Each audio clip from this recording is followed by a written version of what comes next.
Some grandkids deserve extra, my mom said, sliding an envelope of money to my sister's kids. My 8-year-old's voice was barely audible. Am I extra?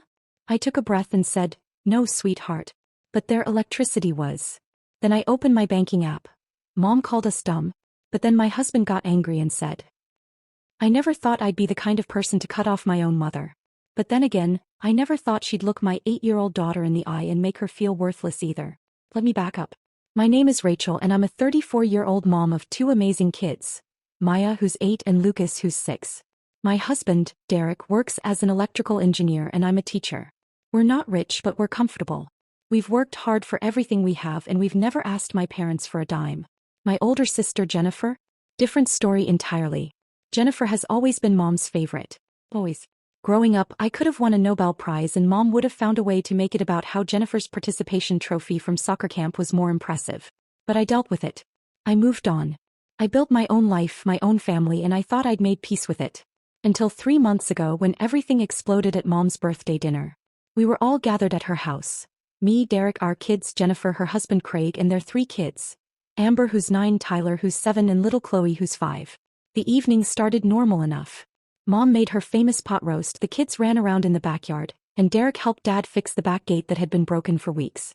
After dinner, we were all sitting in the living room when Mom suddenly stood up with this excited smile on her face. I have something special for my grandchildren, she announced. My kids' faces lit up. Maya especially, she adores her grandmother, despite how often Mom forgets to invite us to family events. Mom walked over to her purse and pulled out 3 envelopes. 3. Not 5. My stomach dropped before she even started handing them out. Amber, Tyler, Chloe, come here, sweethearts, Mom said, her voice dripping with warmth I rarely heard directed at my own children.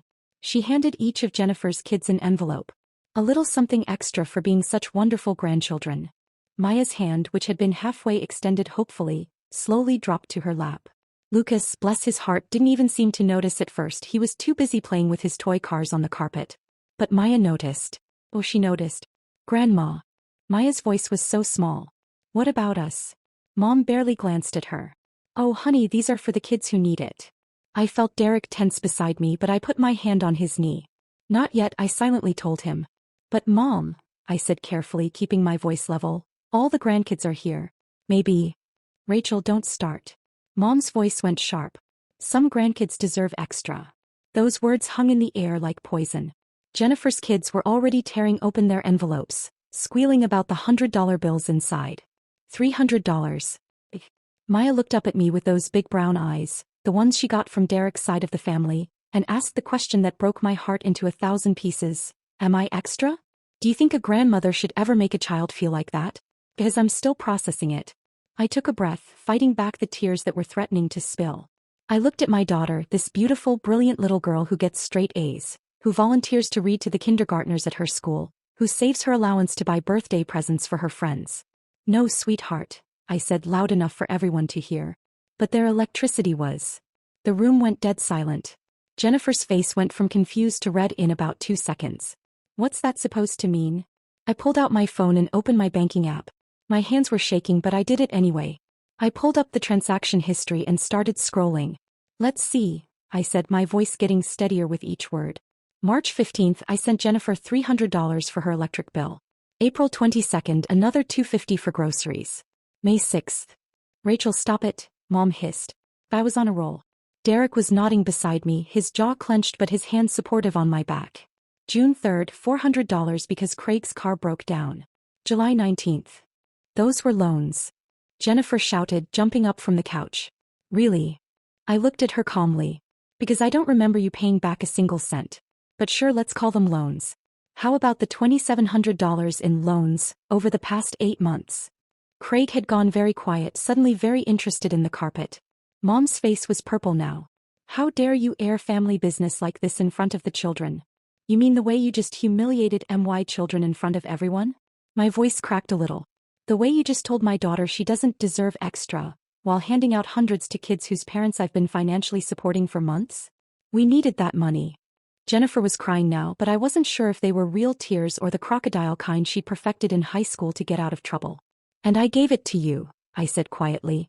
Every time you called crying about how tight things were, I sent money.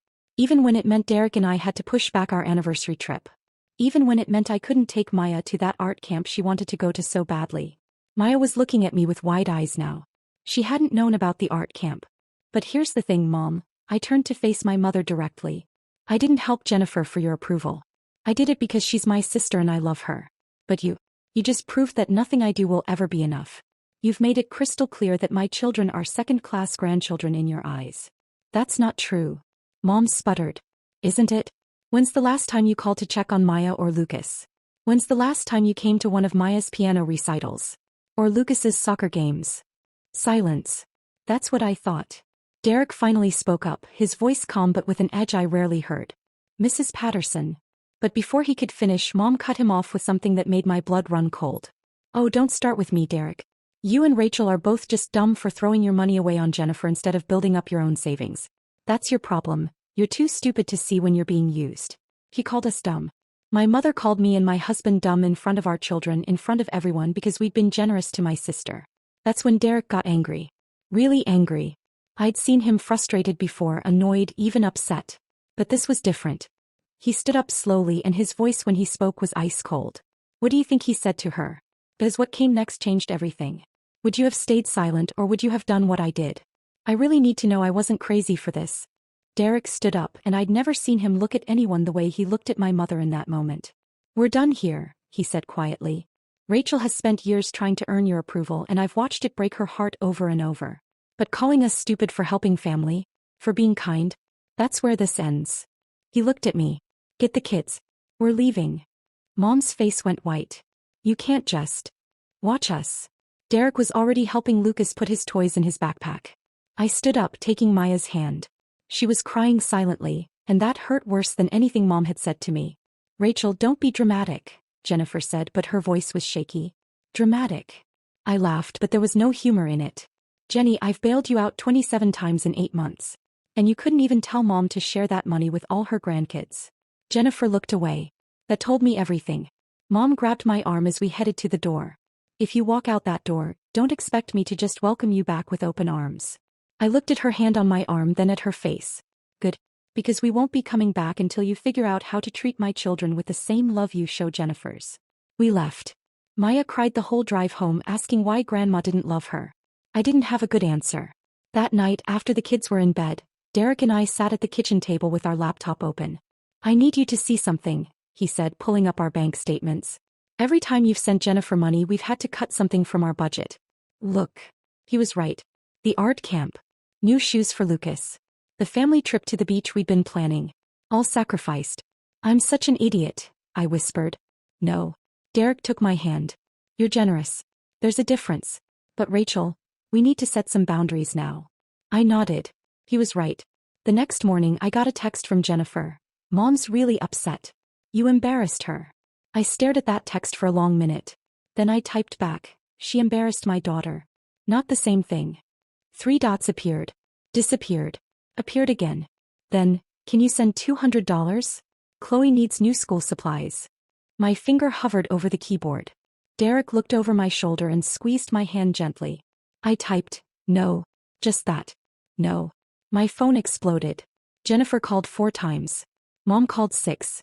I ignored them all. But my cousin Diane? She texted me out of the blue that afternoon. Heard what happened. About damn time someone stood up to Aunt Linda. I'm proud of you. Diane and I hadn't been close in years, but her message made me cry. Someone in this family actually saw what I'd been going through. A week passed. No apology from Mom. No acknowledgement from Jennifer except more requests for money, each one ignored. Then Maya came home from school with a drawing. It was of our family, me, Derek, her and Lucas. At the bottom, in her careful 8-year-old handwriting, my family is extra special. That's when I knew we'd done the right thing. But Mom wasn't done yet. Not by a long shot. 2 weeks after the dinner, Dad called. Not Mom, Dad, who usually stayed out of family drama.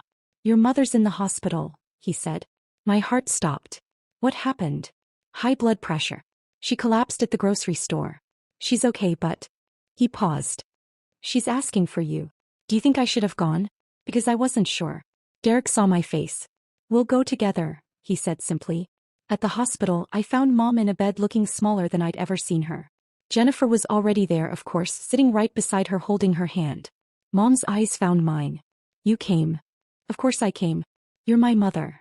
Even after everything? I pulled up a chair on the other side of the bed.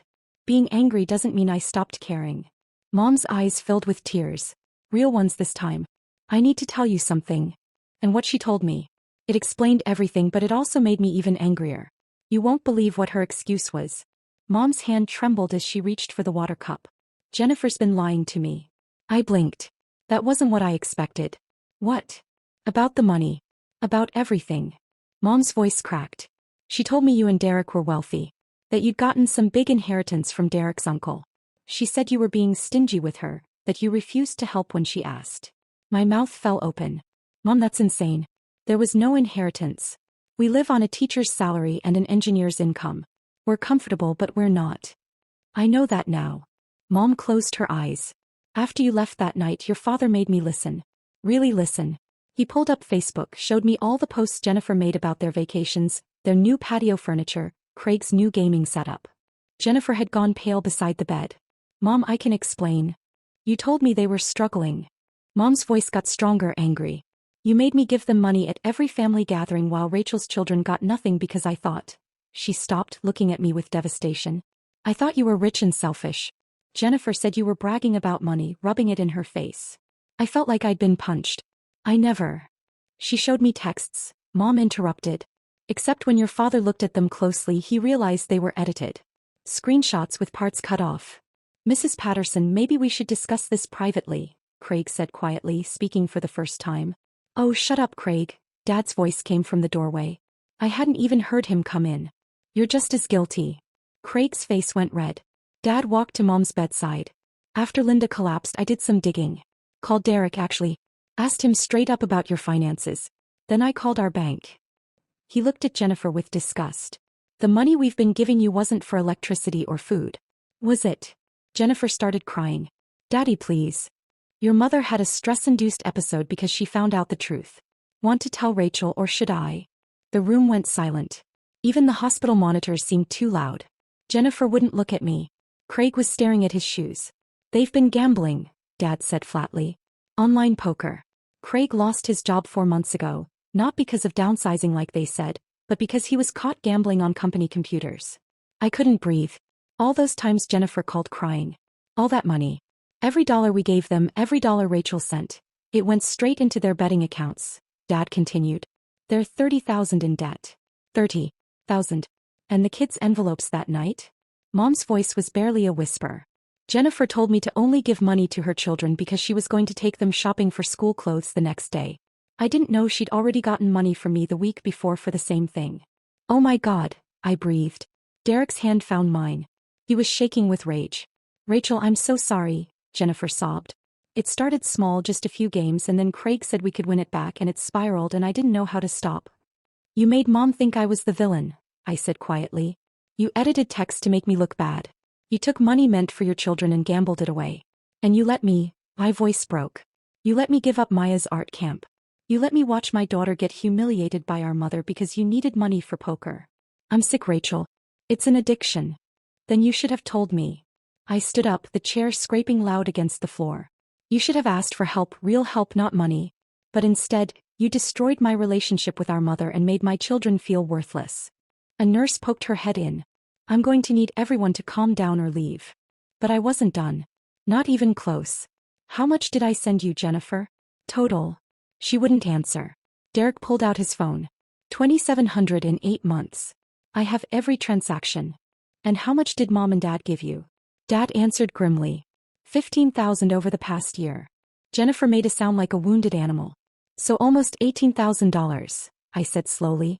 18,000 that could have been college funds or retirement money or, I looked at Mom, or not triggering your mother's stress condition. I didn't mean for Mom to get hurt, Jennifer whispered. But you meant for me too? I asked. Because that's what happened. You systematically ruined my relationship with our mother for gambling money. Then something else occurred to me. Something that made my blood run cold. The kids' birthday money, I said. Last year, Maya and Lucas each got $20 for their birthdays from you and Craig. But you gave your own kids 50 each. At the time, I thought maybe you were just tight on money, so I didn't say anything. Jennifer's face told me everything. You kept the difference, didn't you? The money I sent you specifically for Maya and Lucas's birthday presents. You pocketed it. Craig finally spoke. Jennifer, tell me you didn't. It was just going to sit in their piggy banks. Jennifer burst out. They're kids, they wouldn't know the difference. Derek actually lunged forward and I had to grab his arm. The nurse came back in, this time with security. Everyone who's not immediate family needs to leave. Now. Derek didn't want to go, but I nodded at him. I'll be okay. Take the car. I'll get a ride from Dad. After Derek left, I looked at Jennifer. Really looked at her. My sister. The person I'd protected my whole life. I want you to get help, I said. Real help.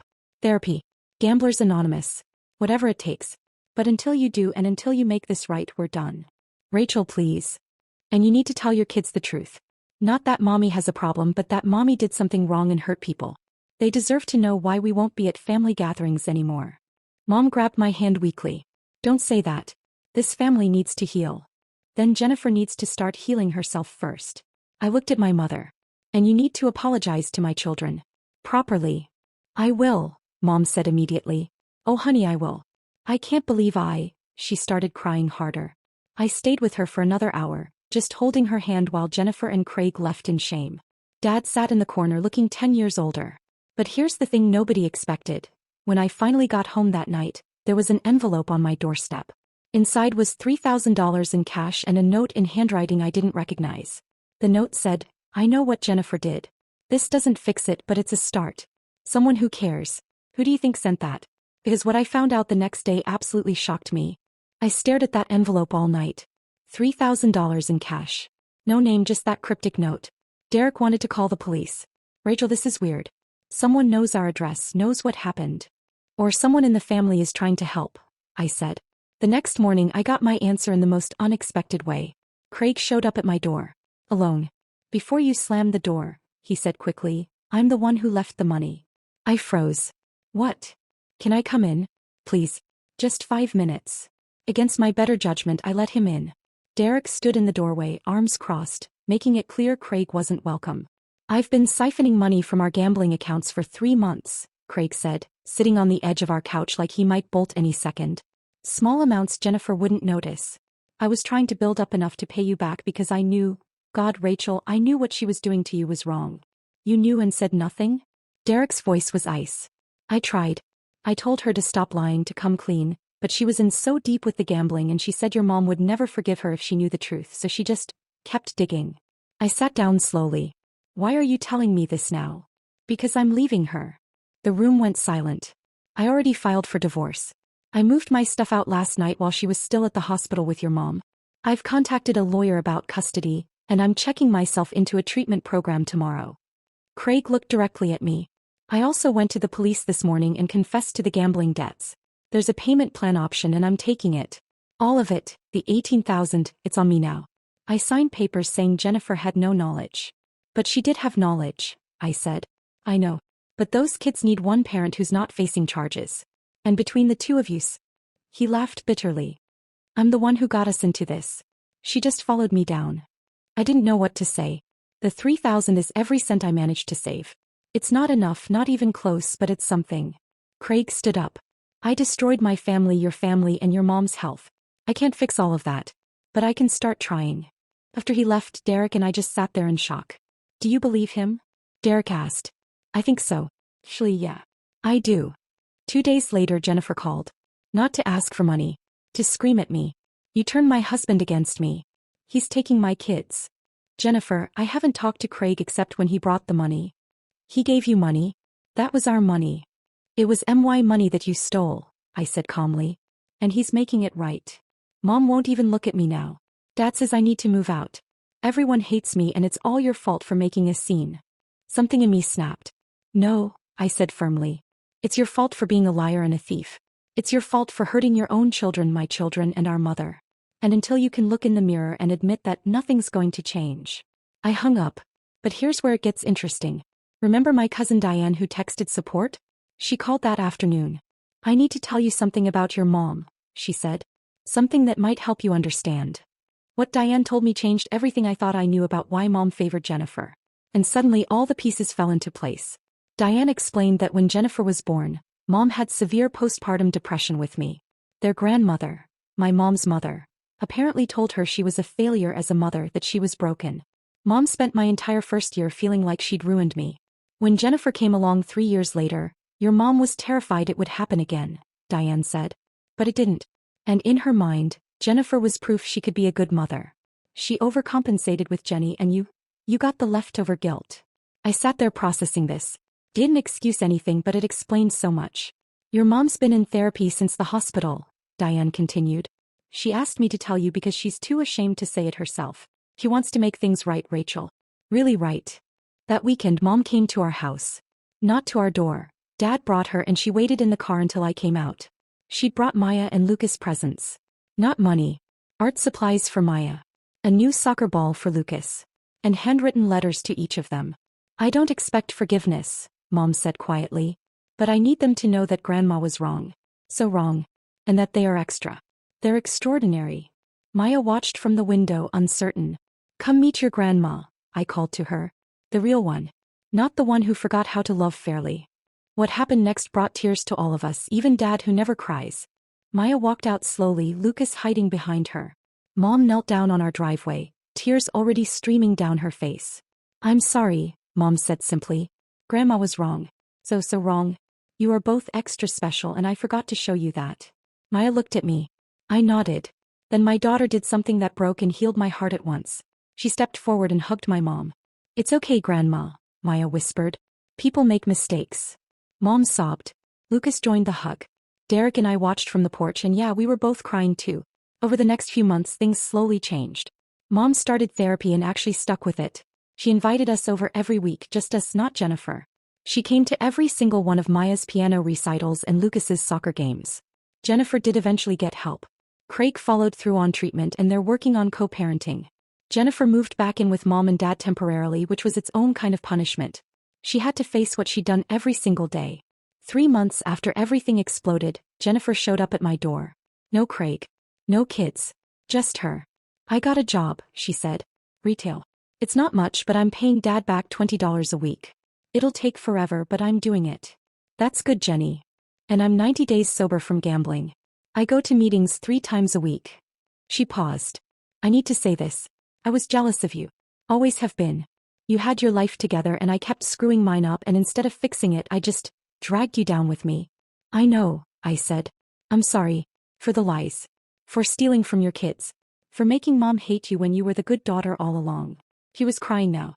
I don't expect you to forgive me. But I needed you to know I'm trying to be better. I looked at my sister. Really looked at her. She'd lost weight. She looked tired. But her eyes were clearer than I'd seen them in years. I don't forgive you yet, I said honestly.